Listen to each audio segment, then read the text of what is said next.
السلام عليكم، كنتمنى تكونوا بخير وعلى خير. كما كتشوفوا معايا اليوم ان شاء الله غادي نشارك معكم واحد الحفله الاسبوع د مرات لوسي. كنقول لها ربي يجعلو من الذريه الصالحه ان شاء الله يا ربي، وربي يخليه لها ويخليه لنا كاملين ونفرحوا به ان شاء الله يا ربي حتى نشوفوه كي بغينا. المهم هادو من بين التحضيرات لحفله الاسبوع.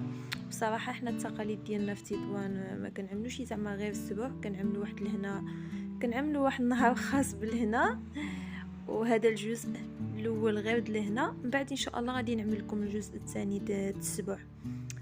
المهم كما كتشوفوا هنايا كنوجدوا هاد كويغطات السرابت وديك شكيرات الحلوى، كنبداوهم على بكري باش كيكونوا عندنا واجدين. كما كتشوفوا كنعملوهم على هاد الشكل هذا، صراحه كيجي شكل غزال ومبدل صراحه. اللهم كاين بزاف التشكيلات وكل واحد الصراحه شنو كيعجبو. كما شفتوا انا عاودت لكم هذا المقطع باش اللي يعجبو هذا اللويصو زعما وبغى يصاوب فحالو، صورت لكم زعما خطوه خطوه. كنتمنى تكملوا الفيديو حتى للاخر وتعطيوني الاراء ديالكم عليه.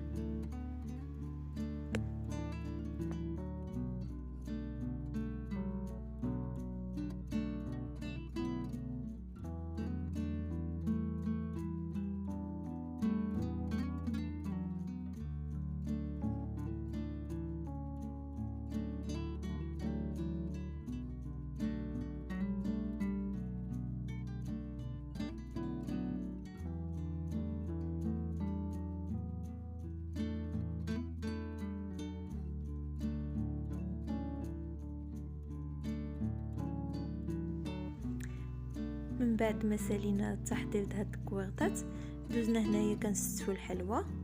كما كتشوفوا صراحه هاد الحلوى غزاله، حنا غير وصينا عليها الصراحه ما صوبناهاش بيدنا. كما كتشوفوا عملنا ملوزه الكركاع، عملنا السنتا، وعملنا حلوى كعب الغزال. وكما كتشوفوا هنا كنستفوا حتى الفقاس. وغادي ندوز معاكم نوجدوا الملاح ديالنا، حيتاش في الهنا ما كنعملوش حنا ماكله، كنعملوا غير الحلوى والملاح، وفي السبوع كنعملوا عاوتاني الحلوى وكنعملوا ماكله. كما كتشوفوا هنايا كنا كنوجدوا كنسخنوا ديك الملاح وعندنا اتاي صراحه ما احتاجناش نكاماريو حيتاش حنا تبارك الله بزاف بينا، يعني ما كيحتاجش نزيدوا شي حد معنا. كما كتشوفوا معنا حضرنا الكيش بري والدجاج، السيجار، وهادوما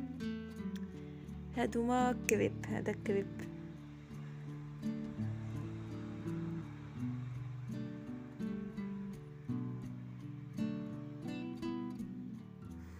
صافي هنا دوزنا انا ولوسي كنفرقوا الحلوى على الناس.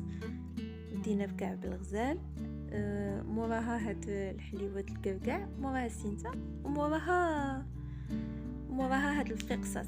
احنا في التقاليد كننزلوهم على الطابله، يعني حدا الناس كننزلوهم في الوسط حدا الطابله.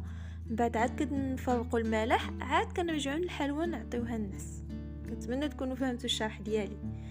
هنا دوزنا نكملوا الملاح. الصراحه هنا لوسي كانت باقا كتقلي فيه، حيت ضروري خصنا نعطيوه سخون للناس.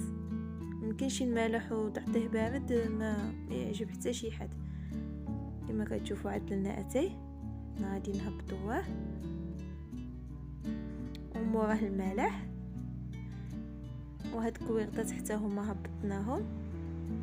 صافي هنا كنفرقوا مورا المالح فرقنا باستيلي.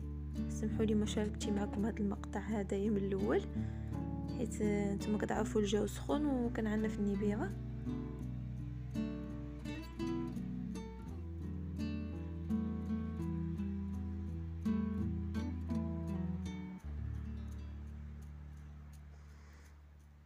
وختامها مسك. الختام هو الفقاصات. وكنتمنى الفيديو ينال اعجابكم، واستناو معايا الجزء الثاني ان شاء الله يا ربي.